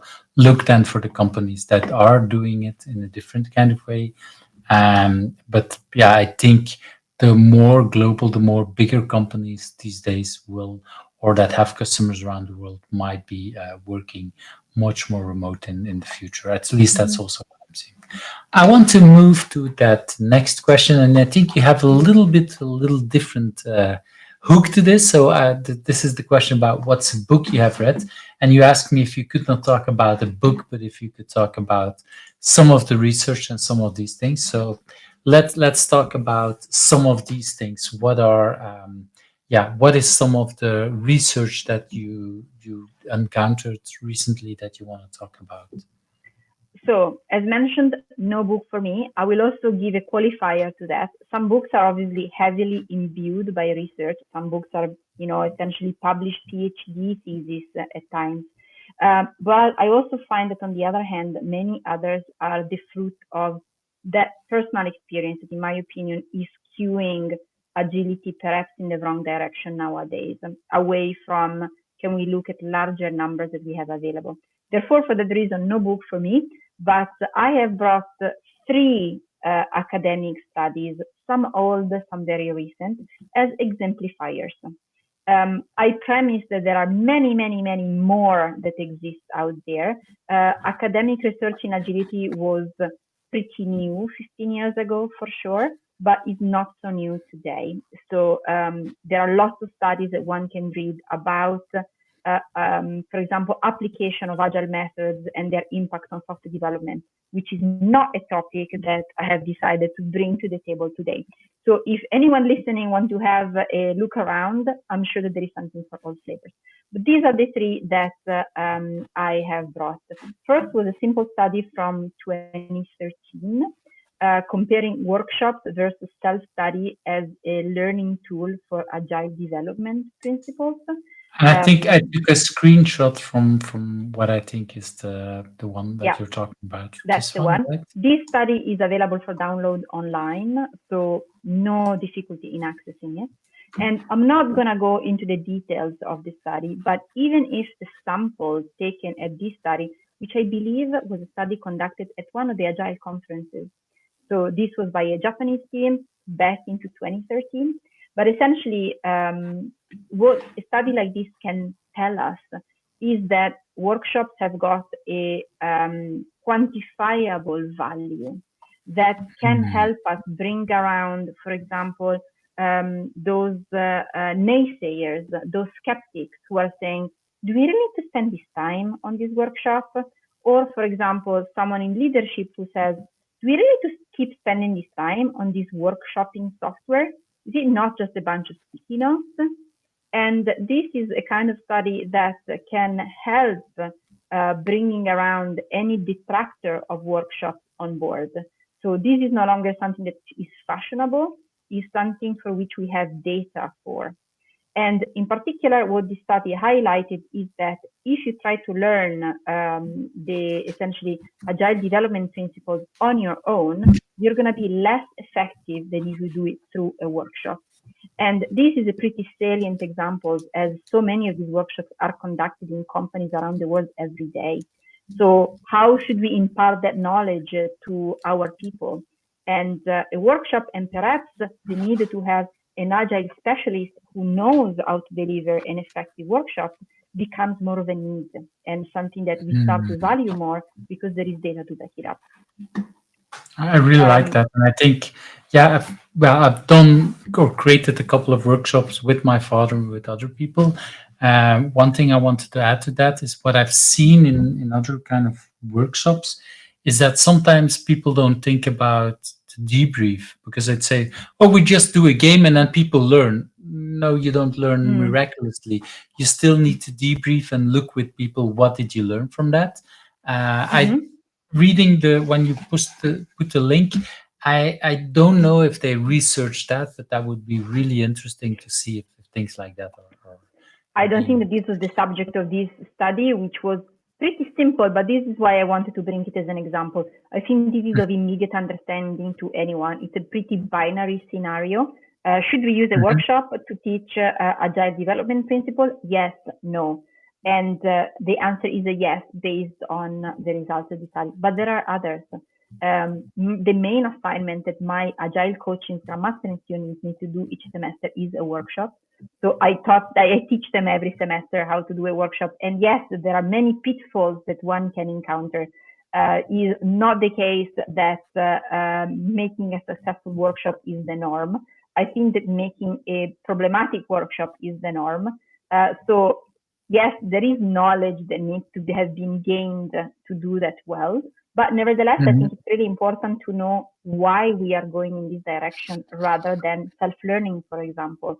Why Right. are workshops part of now normal in at work? And I think that a study like this can help us.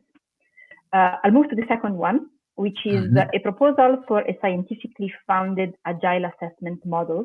And by the same author, there is also a comparison study between agile I think assessment the models. first one that you're talking about is this one, right? Yes, so that's it. And this is also a doctoral paper, but that is unconsequential. What is interesting here is that we spoke about personal experience coming from expert agilists, so to speak. And for the most part, those agile assessment models either come from an individual, maybe a couple of individuals, or a very small group. And Mm. obviously, it is in the nature of what they are not to be necessarily scientifically based. And what I like here is an exercise to bring back that type of assessment and really looking at it from a scientific perspective.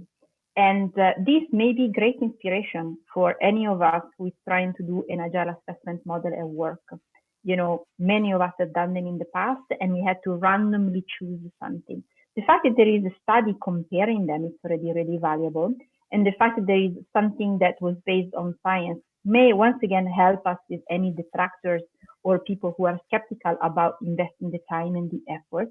Because yeah, these kind of things cost money if they take time and effort, and can help bring people onto, accepting that we should try this. There are benefits to be gained. But it can be an interesting source material for experiments that we may want to make with our own team. So that's why I thought of bringing it up. And for diversity's sake, I'm going to go into a very different direction with the third one, which is a recent study interrogating whether scaling frameworks make a difference to team effectiveness in their delivery. Scaling has been a very hot topic in the industry. I feel And I a think that's the little one, bit. right? That's the one, yes. I think done in the Netherlands, if I'm right.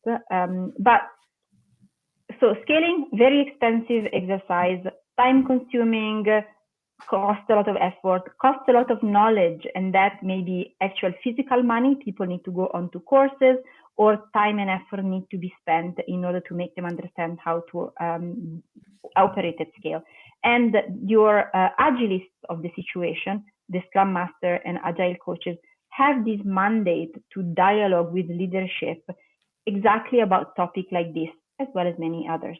And I think that a study like this can really help making an informed decision that is not based on that personal knowledge anymore, but is based on a collective knowledge. Because if we look at the numbers of the study, they are really quite impressive.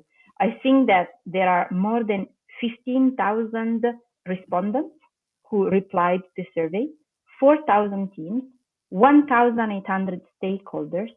So the numbers are very large and obviously go way beyond that personal experience that up until this point could affect the recommendation that we may make about which agile frameworks we should use to scale up.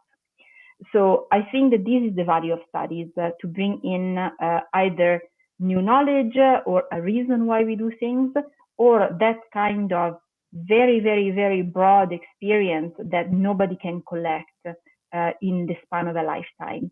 This is something that goes way beyond the lifetime very clearly. But we can gain from that collective experience exactly through this kind of study. And this is where I find the value of these academic papers lie.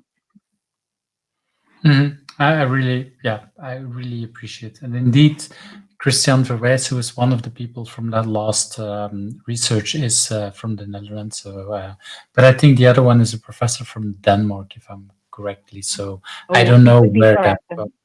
But I know that Christian, together with his partner for the company that they created, the Liberators, they've done a lot of research and did a lot of things. So I think this is, in that sense, it's probably could be considered as the Netherlands.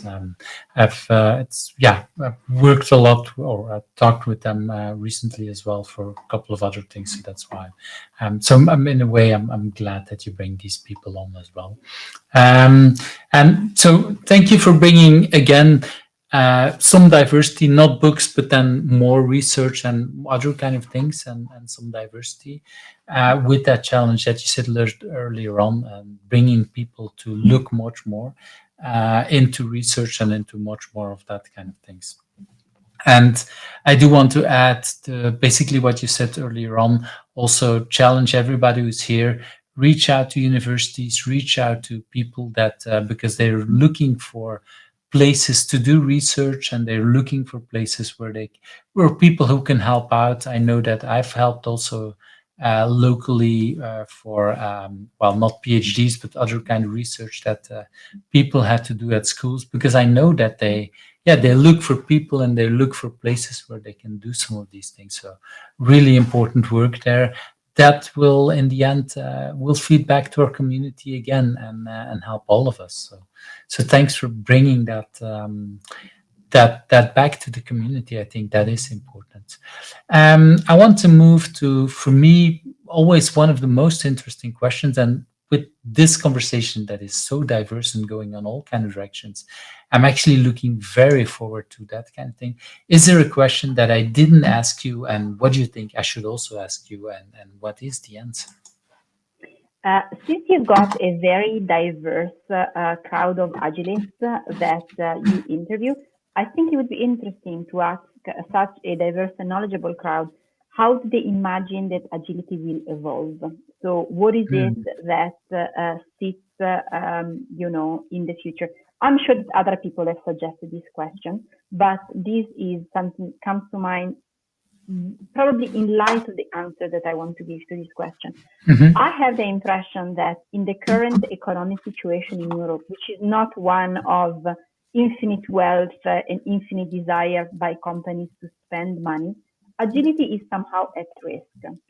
So I think that the agile focused full-time roles, which often have non-tangible deliverables, have been cut in great numbers.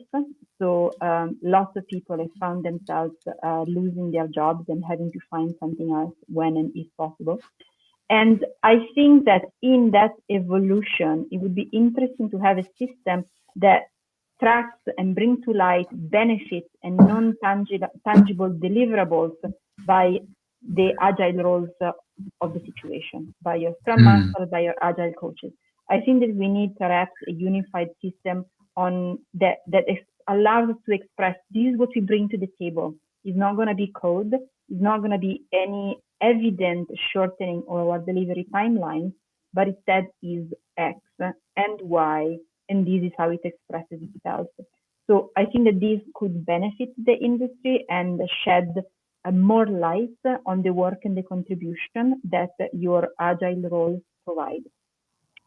Um, on the other flip side of the coin, and still related to the fact that, in my opinion, full-time agile roles can feel at risk in many situations, over time, the teaching of, let's call it introductory level agile knowledge may become redundant, exactly because academia is starting to take a bite of that out of, starting to take chunks out of that body of knowledge that needs to be taught and eventually may take all of it.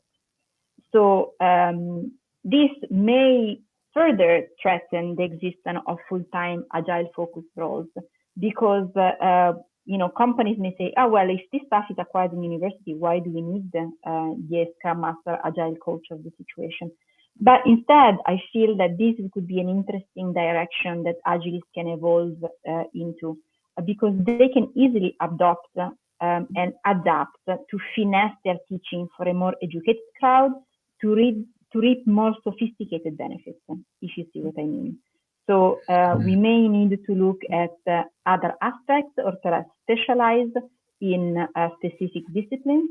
But yes, that would be an interesting evolution that could work to safeguard us from a future where the basics may be already known by anybody who joins the company because they will have learned them in previous etaps or even at university. So that's probably what I would ask because I think that the answer would be super interesting by the crowd that you get. Yeah, I think.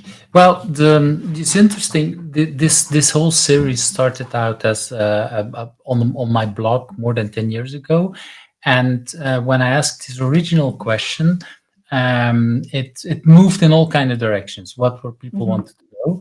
And interestingly enough, in the video series, I see a lot more people asking about questions along the line of what you said. What's the future of agile? Where will agile move? Is agile dead? Is agile alive? Or what's basically a lot about where is agile going? What's in there? So I think a lot of us, we are aware that agile is not anymore what it used to be 10, 20 Mm-hmm. years ago, and we're all looking in a way on what could it be, and a lot of people have opinions on that, and there's actually, yeah, I think these days on the internet it's yeah, a lot of discussions about it's that, it's not that, it's whatever.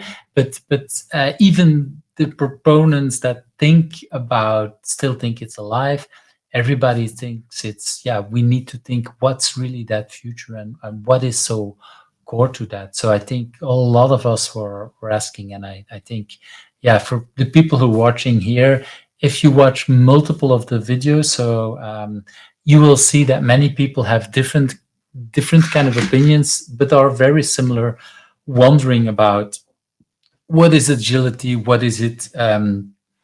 I think also if you compare it, but when I started, like there was nothing in academia, and people who were working in agile, they knew that the other ways of working weren't working because we tried it. And now we have students coming from your university that learn about that better way of working, but they don't always understand that why some of these things are better, because some of that bad way of working no longer exists. Luckily, Mhm. it does Yeah. exist in some companies, but a lot less, I would think. And at the same time, I see things also, people sometimes wanting to go back because, oh, we want to be more sure, and we want, because our world has become much more unpredictable. And I see Mhm. now a tendency where people say we need to become much more predictable. And like, yeah, but the world has actually moved much more to less predictable. So I think a lot of us are thinking about that.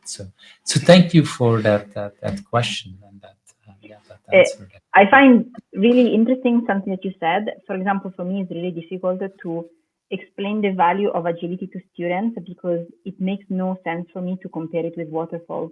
They have no knowledge Mm, of it. They are likely exactly. never to see it.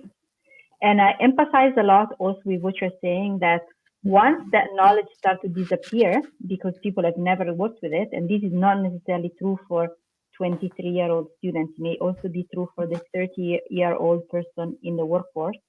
Um, then there is a desire to like, oh, okay, but then we want more certainty.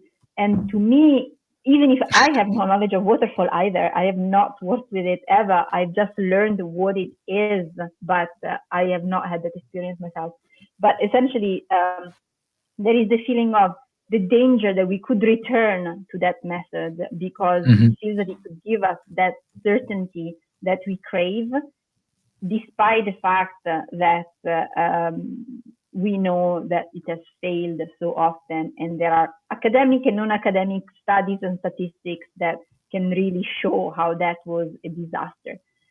But it's also natural, if you wanted, to think that the world of software development goes through evolutions so quickly, tools and everything. So I think it's healthy to question whether the methods should evolve as well. So is agility now old hat?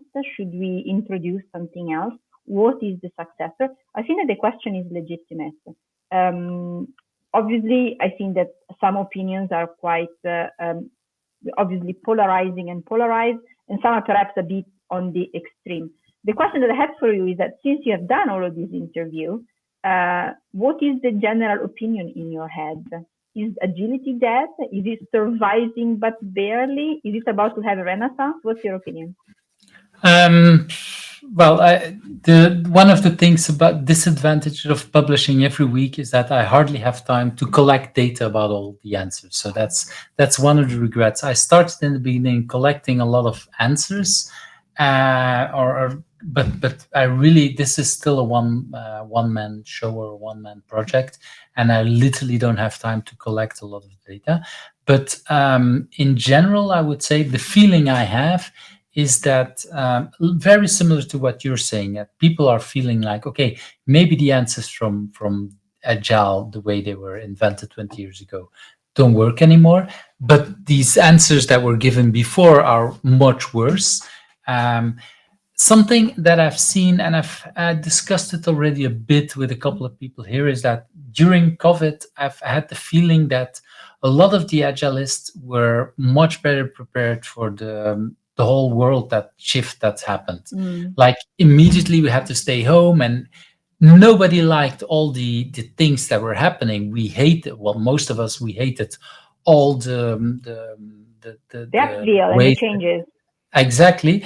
But a lot of the agilists understood why we did it, because we were looking for much. I have the feeling we're much better looking forward in the future and thinking like, okay, we have to take small steps, we have to learn. We understood that none of the data that we had, or many of us, we understood that none of the data was perfectly, but we needed to make decisions with imperfect data and then gradually adapt to the situation and to make it better. And a lot of other people that don't understand agile or have no experience with that, they will keep fighting and they're bad.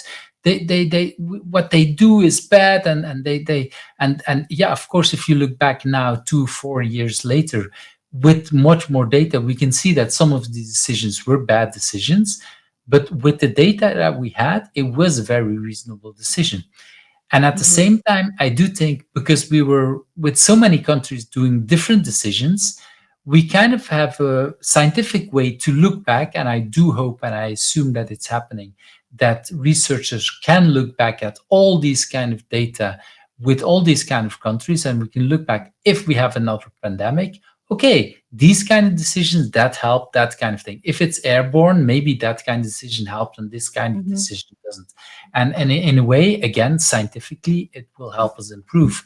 But for me as an agilist, I saw a lot of agile friends around me who were much more able to say, last week we couldn't do it, we wanted everybody to be in person. Now we see it's technically impossible or it's dangerous to do it in person. Let's shift gears. And not everybody was good at that because some people really didn't like to go online, but many of them were able to do that.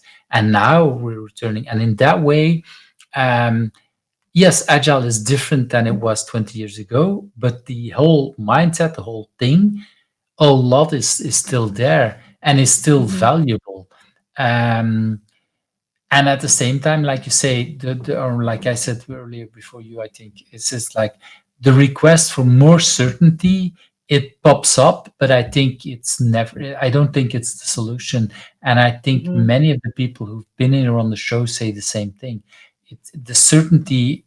We understand why people want it, but it's not working, and we need to be much more. And I think it was GB Reinsberger who said something.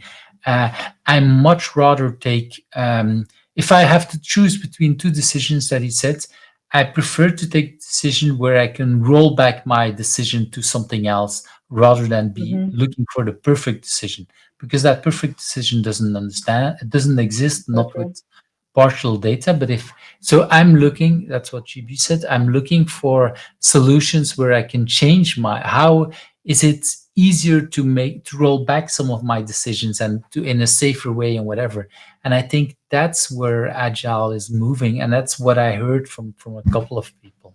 But Mm-hmm. again, yeah, it's like I think the next Friday. So I'm publishing 132. I think I've recorded 142, 146, something like that, over the course of 2 years. It would be interesting to look at all that kind of data where people are saying. And again, for me, the diversity is also in not having that, because we will all be inspired with multiple kind of things, and what might work in one company doesn't work in another. A little bit like Mm-hmm. what you So said, true. it's all different. Um, Really thankful for your answer, because it's really makes me, and I hope a lot of other people, think about what is it where we are. And then I want to go to that basically very last question. um, who do you think I should ask next? And I know that you have a couple of people that you thought about, that you wanted to bring up here. So who's the first person you want to bring up? Anwen Roberts, whose small And team, that should be her, if I'm correct. that's Anwen indeed, her small team is leading the delivery of digital healthcare to 3 million people in Wales. She is also a Wow. master of mental models. And in addition to this, she's a very interesting person to talk about in relation to her relationship with leadership. Since in her field, leadership is a completely different entity, is made of completely different people than it would be in any tech company. So from this point of view, the relationship, agilist leadership in her case is very different, is extremely inspiring. So I would definitely recommend to talk to her. And in addition, I'll spotlight 3 of those agile natives, people that either are soon to enter or have already just entered the workforce with a wealth of agile knowledge on their shoulders. Corinna Vulna, Ronya Renz, and Sarah Elbracht. I think this is Ronya, if I'm correct. This is Ronya. Let me, oops, I need to go to the other screen. Let me show the next one. Who's this? This is Corinna. And then we have the last one. Sarah Elbracht. So I really like what we said earlier on about these 3 being students that have been taught and some of that, and have been, what I'm understand a lot of that. And like we discussed, because we emailed a little bit back and forth, for me, one of the reasons to bring people like them on the show is that I really like to give people a voice that might be the agilist of the future. Of course, we don't know what that means. It doesn't mean that they will have to write their own manifesto or whatever, but these are the people who have learned agile before the work, thanks to your university and thanks to maybe other things. And I think that's important to show the world, like, hey, it's not just about these 17 old white people who came up with something in 2002, if I'm correct. There is a lot more people that might be bringing agile, and that future agile. These might be the people that are bringing some of that. So really thankful for you for bringing these people, because I think that's also important to bring more of the future and what things are. People, cheers to the future of agility and to all of the future agilists out there. We stand behind you. We may be the current, but you will be the future. So please come and join the conversation. There was nothing. I cannot hear you, but I can hear loud cheers. Yeah, that's the thing. When I turn on the cheers, I cannot talk, and I can't turn off the cheers. So that's why I use it very sparingly. The software allows me to do that, but I can't turn it off. But really thankful for bringing that. Well, Giovanna, if people want to reach out to you, what could be a good way for them to reach out to you? So I really suck at LinkedIn, I admit, but I guess this would be the best way to reach out to me, unless I want to disclose my phone number publicly. Then that's probably not a good idea. So let's say LinkedIn, but please just don't expect an immediate reply, because from me you're not that likely to get it. But by all means, get in touch. But I got the reply. I think I don't remember anymore where we started the conversation, but I got the reply, and actually we got a lot of interaction before we started talking here. So even if it might take a while, things in the end got worked out.